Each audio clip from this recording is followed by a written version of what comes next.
a todo el país. Y bueno, vamos a empezar recordando un poco de la historia triste y dolorosa que afrontó el país en el tiempo en el que estábamos agobiados por el terrorismo.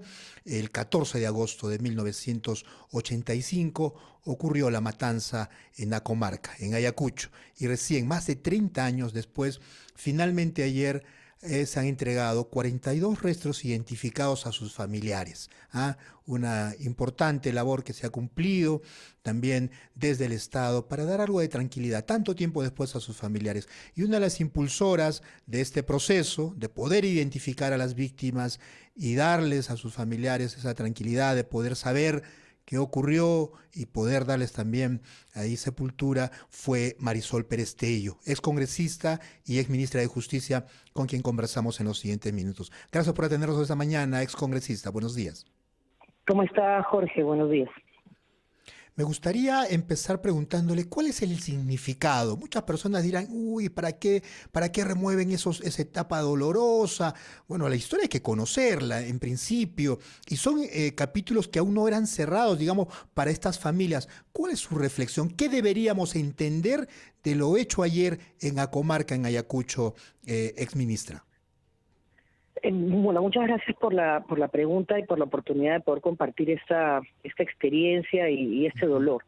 Yo creo que hay que entender que acá hay un proceso histórico doloroso para todos, cada quien lo vivió desde donde estaba, con sus propias circunstancias, y los más afectados sin duda fueron comunidades más alejadas, tanto en Ayacucho como en Huánuco, como en Junín, en fin, eso afectó mucho el sur del país.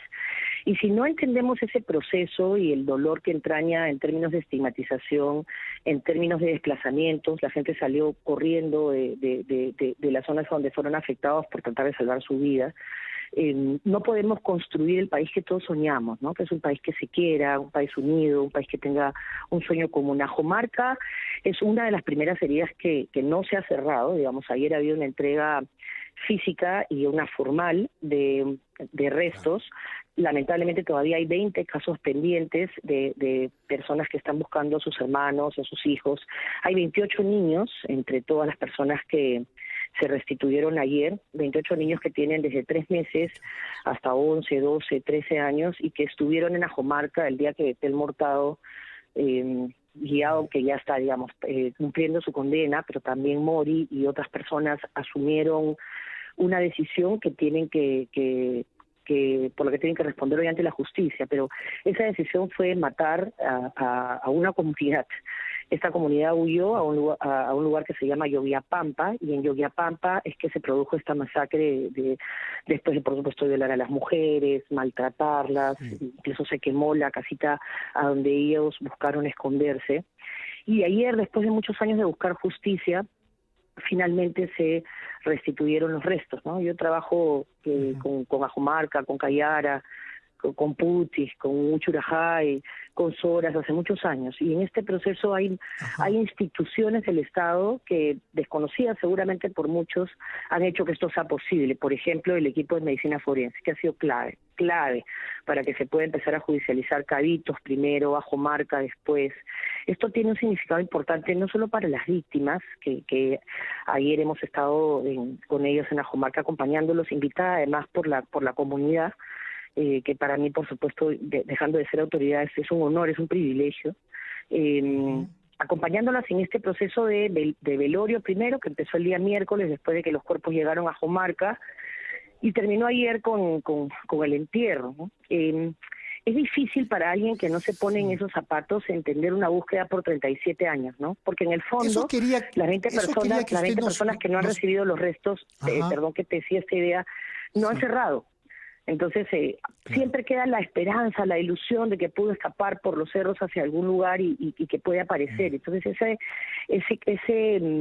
ese dolor se traslada de generación en generación, y la solidaridad es importante, ¿no? Que todos podamos estar a su lado es importante para ellos, por supuesto, y para nosotros también. Ministra, usted ayer estuvo en Ajomarca, y ¿cuál es desde su experiencia? Es decir, ¿qué ha podido conversar evidentemente con las víctimas? ¿Qué le dicen? ¿Cuáles son esas sensaciones, esos sentimientos 37 años después? Ellos no han perdido la vida en comunidad, que es una de las características de Ajomarca que han permitido que encuentren justicia. Celestino, que es el presidente de la asociación desde Lima, y Anaí, que son los hijos de los ajomarquinos que se asentaron, que salieron, la mayoría de ellos, pero que continúan vinculados a su familia, y las distintas organizaciones dentro de Ajomarca han permitido que esto llegue a su fin, ¿no? Entonces se convive con la vida, con los problemas que todos tenemos, falta de agua, enfermedades, temor al COVID, con esta búsqueda permanente, ¿no? Entonces han sido 2 días de un duelo que vino acompañado de ir a Yogyapampa, a volver a caminar esta zona tan dura, donde sí es un lugar de memoria, pero que evidentemente sin respaldo formal del Estado es muy difícil mantener en los años, pero que les permite colectivamente hablar del tema, cerrar la herida, cerrarla dentro de lo que se puede. La cicatriz va a quedar siempre, pero por lo menos sentirse acompañados. Para mí ha sido una experiencia dolorosa, sin duda, pero importante, porque tantos años acompañándolos también ha sido como si yo cerrara ese capítulo con ellos, ¿no? Me queda el dolor de las 20 familias que no enterraron a nadie, ¿no? Que recibieron ropita o recibieron ni siquiera formalmente la partida de defunción. Claro. El día del velorio era muy difícil explicar cómo dentro de la iglesia que está en Ajomarca, en la Plaza de Armas, estaban los más de 79 cajones, algunos con restos óseos, otros solamente con ropita, digamos, de alguna manera trasladando este dolor colectivo. Ese fue un día de la comunidad, ¿no? Las autoridades recién llegaron ayer en la mañana, los días anteriores era la comunidad. Entrañable, ¿no? Chachando coca, compartiendo una chapla, compartiendo la comida todos, hablando de su familia. Por ejemplo, Teófila es una mujer que tiene, sus 5 hermanos fueron asesinados. El mayor tenía 11 años, ella se salvó porque no estaba con su madre en la zona. No se olviden que entre agosto y septiembre la comunidad baja del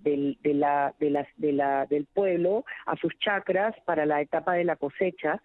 Entonces estaban todos en sus chacras y ella se pudo salvar siendo una de las que estuvo más cerca junto con Cirila, que todavía no encuentra a su madre, mirando todo lo que pasó, muy niñitas, ¿no? 8 años, 9 años, y se pudieron salvar. Entonces ellas contaban todo este proceso, ¿no? Muchas de ellas contaban, por ejemplo, que fueron violadas, que fueron ultrajadas, y verlas te obliga a preguntarte qué estaba haciendo yo en el 85, ¿no? O sea, ¿cómo pude haber evitado esto? ¿Cómo pudimos haber gritado un poco más, habernos indignado, haber exigido justicia? Es difícil para un país que quiere olvidar, ¿no? Es difícil.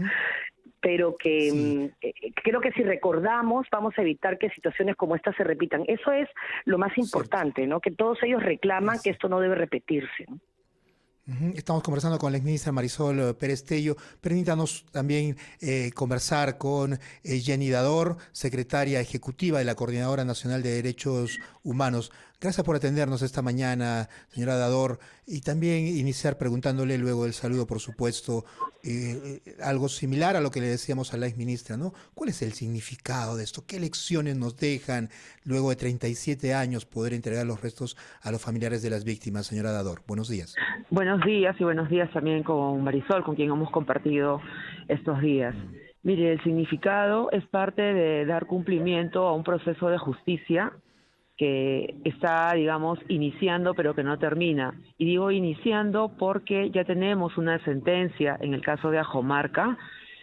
Los hechos ocurrieron en el año 85, 31 años después es que se obtiene la sentencia condenatoria y 6 años después, al día de hoy, todavía no podemos cumplir con esa sentencia. Es decir, de los sujetos que fueron condenados, que fueron 11 o 12, solo 5 están purgando condena, ¿no? Los otros están prófugos, sobre todo quien dirigió esta operación, que es el general Mori, y también, por lo tanto, la justicia no está completa allí. Y luego también hay un tema de reparación, pero como bien señalaba Marisol, reparación que tiene que ver con lo que la comunidad demanda como reparación. No solo es el tema de que cuenten con agua, con luz, que puedan acceder a la educación, porque ese es un derecho social que tenemos todas y todos los peruanos. No necesitamos que hayan asesinado, calcinado y desaparecido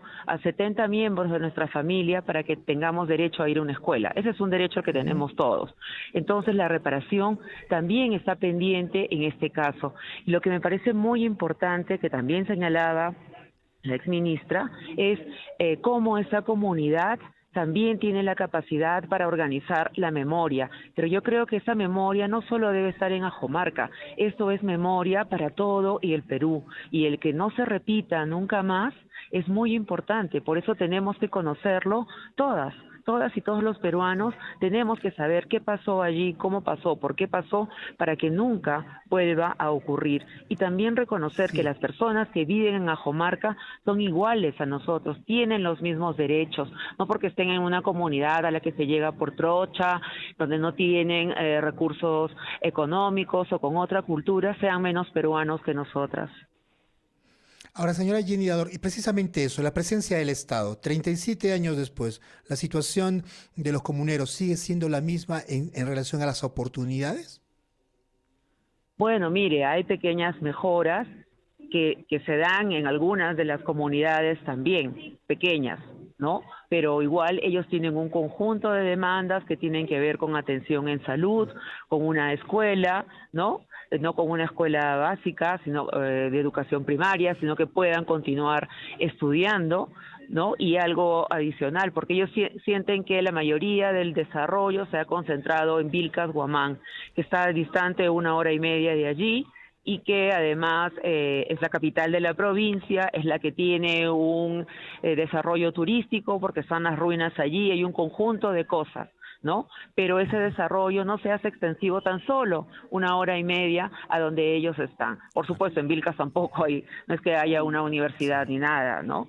Entonces las condiciones en las que se vive en Ajomarca son muy duras, ¿no? La calidad de las viviendas, digamos, la educación que se recibe tampoco permite luego hacer una trayectoria educativa. No es que yo salgo de ahí, con eso, si me vengo a Lima, ingreso a una universidad. No vas a ingresar a ningún lado por la calidad de la educación, ¿no? Y el Estado tiene que estar presente en eso. Exministra Marisol Perestello, ¿qué continúa ahora y cuáles son sus reflexiones finales sobre este tema?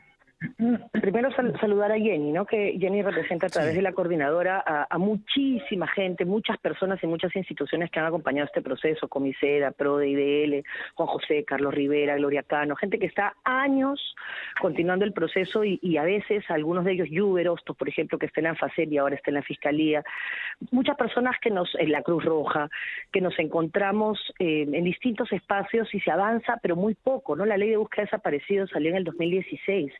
Se creó la dirección de búsqueda de personas, pero que necesita impulso económico, porque los ADNs tienen un costo y es un costo alto. Y claro, nadie piensa en que para hacerse el ADN tiene que trasladarse la persona que se va a hacer la muestra, las hijas o los nietos de quien fue desaparecido y asesinado en Ajomarca.